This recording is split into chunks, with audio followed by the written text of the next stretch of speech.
جماعة الإخوان المسلمين بالتحريض على قتل الزميل الشهيد الحسين أبو ضيف، وقدمنا للنيابة أسماء الشهود الذين شاهدوا الواقعة. قدمنا للنيابة أسماء الشهود. الزميل الحسين أبو ضيف استشهد منذ 3 أشهر ولم يتم حتى الآن حتى سماع الشهود. تقرير الطب الشرعي حتى الآن لم يصل النيابة. لم يتم استدعاء أي من المحرضين أو أي من المنفذين حتى الآن. لم تطلب تحريات المباحث. هذا أمر غاية في الخطورة. يعني إذا كان ده بنتكلم عن الزميل الشهيد الحسين أبو ضيف وهو صحفي، وبالتأكيد يعني إعلاميا كان مصر كلها علمت بواقع اغتياله، فما بالك بشهداء استشهدوا في أماكن مختلفة من جمهورية مصر العربية.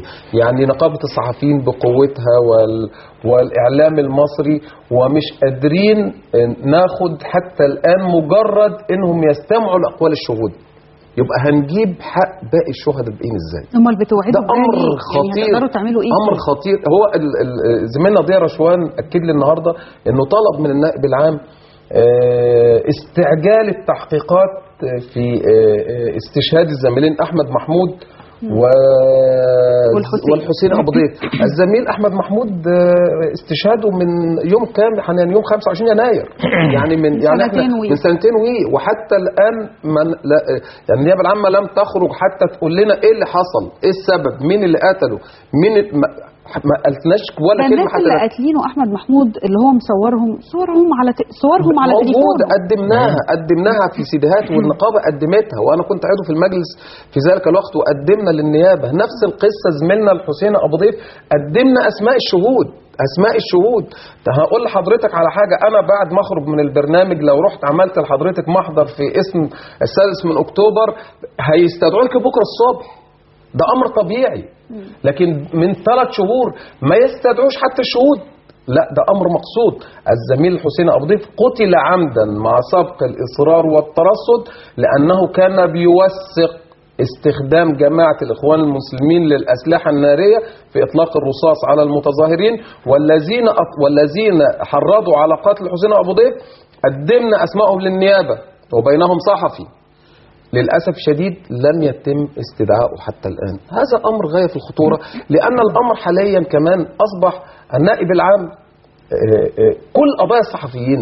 يعني احنا يوميا عندنا زميل صحفي، يوميا عندنا زميل واثنين وثلاثة يوميا أمام النيابة العامة بتهمة إهانة شخص سيادة رئيس الجمهورية.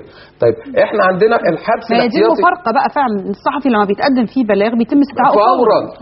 زملائنا اللي اتخزقت عينيهم مين فيهم جه حقه؟ لم حتى الآن. يعني كل يوم عندنا صحفي أمام النيابة العامة. طب الحبس الاحتياطي اتلغى، يخلوا سبيلهم بكفالة مالية 10,000 جنيه. دي مخالفة للقانون بقى، لأن في حالة أن الصحفي لم يدفع الكفالة ويتحبس يبقى ده مخالفة للقانون. يعني حتى هم بيستخدموا، وانت كده الحبس مش موجود. طب مش موجود، يدفع كفالة ليه؟ شوف حضرتك يدفع كفالة ليه؟ لسه زميلتنا دينا عبد الفتاح قريب دفع كفالة، لسه زميلنا جمال فاهم على فكرة قريب لسه كنت بتكلم معاه بيقول لي انا لو دفعوني كفالة هتحبس بيهم افضل. يعني انا عايز اقول ان الامر اصبح غاية في الخطورة. طب عدد من زملائنا كمان بيطلبوا اسناد التحقيقات لقاضي التحقيق. النيابة بترفض. ده أبسط حقي إن أنا أطلب التحقيق أمام جهة محايدة. لا، أمر غاية في الخطورة.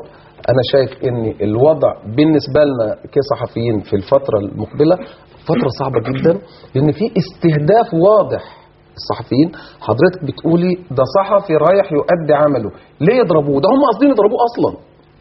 إن احنا الضابط اللي كان بيضرب الصحفيين في ميدان التحرير اللي اطلق عليه قناص العيون، ما هو كان من ضمن الناس اللي اصيبوا عدد من الصحفيين اللي خد 3 سنين في العباسيه. يعني هم قاصدين الصحفيين. يعني اي صحفي مع كاميرا او معاه ورق بيكتب فيه او اتعرف انه ده صحفي هو مستهدف. يعني الصحفي مستهدف في المكان نفسه لانه صحفي، لانه يكشف ما يحدث في هذه المظاهرات، يكشف أن جماعة الإخوان المسلمين بتطلق الرصاص فعلا كما حدث مع الزميل حسين أبو ضيف في محيط قصر الاتحادية.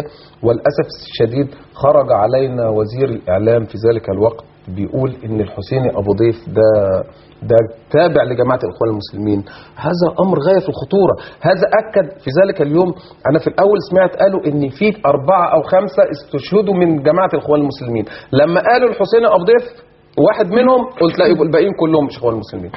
هذا أمر غاية في الخطورة. طب أستاذ علاء، النهارده عايز أعرف إيه اللي تم عند النائب العام بعد مسيرتكم من النقابة لمكتب النائب العام؟ إيه اللي حصل؟ تم